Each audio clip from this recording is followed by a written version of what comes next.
proseso ng PI na sinimulan. At kinakailangan maging maingat, masinop sa pagpapalit ng ating konstitusyon. So marami tayong opinion na narinig, isang nakakaintriga na hiwalayin na yung economic provisions, wag nang ilagay sa ating saligang batas, kundi isang tabi upang madali ng paltan tuwing may problema, tuwing may pagbabago at para ma-updated siya lagi at mas madali ng paltan sa pamamaraan ng pangkaraniwang batas. Pero syempre, marami sa amin, nanganganib pa rin ang sitwasyon para sa akin. Halimbawa, dahil ayaw naman natin na halimbawa, paltan ng paltan ang pagmamay-ari ng lupa. Mamaya, tataas na yung presyo masyado, wala nang Pilipino maka-afford. Pagkatapos yung natural resources, talagang God-given yan para sa Pilipino, dapat tayo rin ang makinabang. So I think overall, it was a very interesting hearing. I know na tuloy-tuloy pa rin ang panawagan ng Kongreso na magkaroon ng ceasefire. Sa palagay ko, hindi naman kami lumalaban, hindi naman kami umaatake, kundi pinapaliwanag lang natin sa taong bayan at sa lahat ng legislator kung ano ang dapat na patakaran para liwanagin natin yung mga issue. Yun naman, hindi naman tayo nakikipag-away, nakikipagbunuan.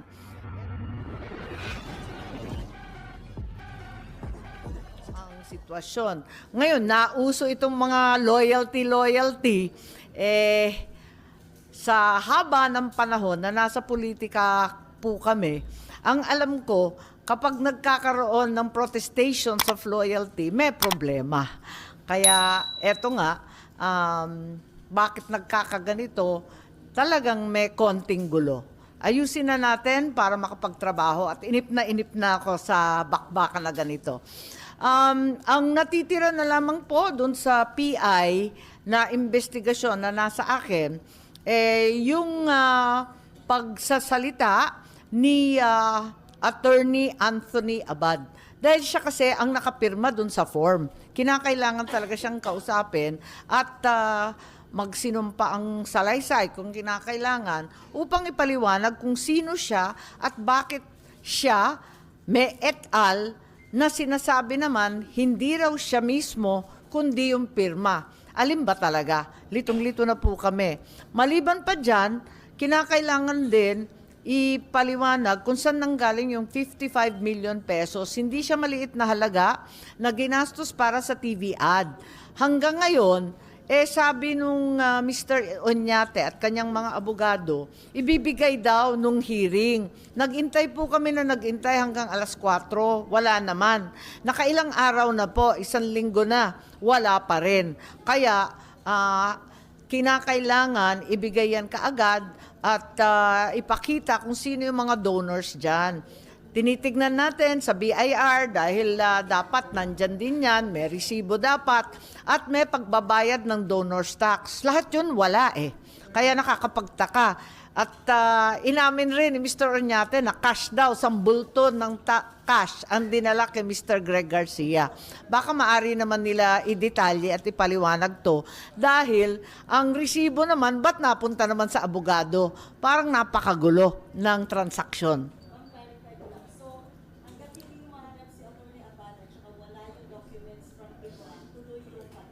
Well, kinakailangan tapusin yan kasi hiniling yan ng ating minority leader and I think it's but fair that it be provided. Lumampas na nga yung deadline na sana the same day kasi siyempre madali lang yan, di ba? Alam mo naman kung sino ang nagbigay at tulad nga ng sinasabi ng ibang senador, ba't mo ikahihiya yun? Siyempre, pag mamalaki mo, kung kaya mo mag-donate at talagang naninindigan ka, naniniwala na kinakailangan palta ng saligang batas. Advokasya mo yun pag malaki mo. Wala namang problema yun. Hindi ko alam. Ang inamin lang niya, kalahati daw nung 55 million, nanggaling sa kanya. Tinatanong nga, saan galing yung isang kalahati? Yun lang naman. Hindi ko kilala si Mr. Oñate.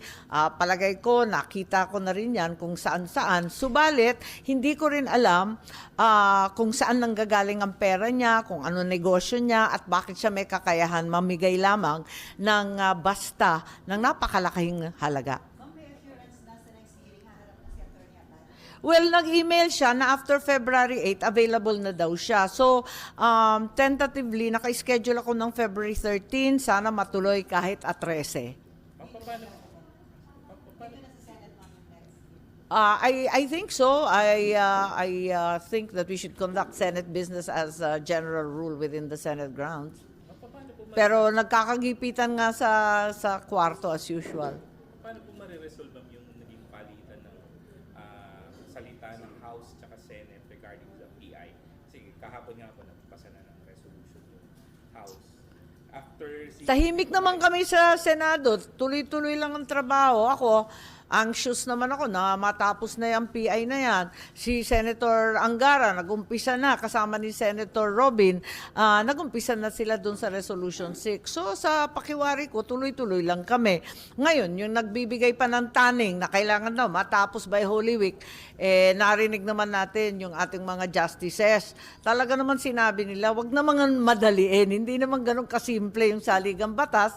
At ngayon, tayo nagbabayad sa mga kakulangan dahil pinaspas nga, rinatsyada nga, yung ibang probisyon ng 1987. Matuto na tayo sa nangyari noon. Huwag natin madaliin. Sana, hanggat kaya, mahabol, sabi. Sa susunod na eleksyon, 2025, mahabol yung plebiscite. Although, ang COMELEC naman nagre-reklamo na hindi daw nila kaya na. Di ko alam. So, yun lang ang akin. Walang deadly deadline dito. So, yung stand nyo, habang din dun sa mga maestrado, ex-justices na, lagay na lang natin, as an ordinaryo, wag na sa constitution nyo itatapos. Hindi ako masyadong sold doon. Although it's an option for certain industries, probably we can carve out. Tignan natin.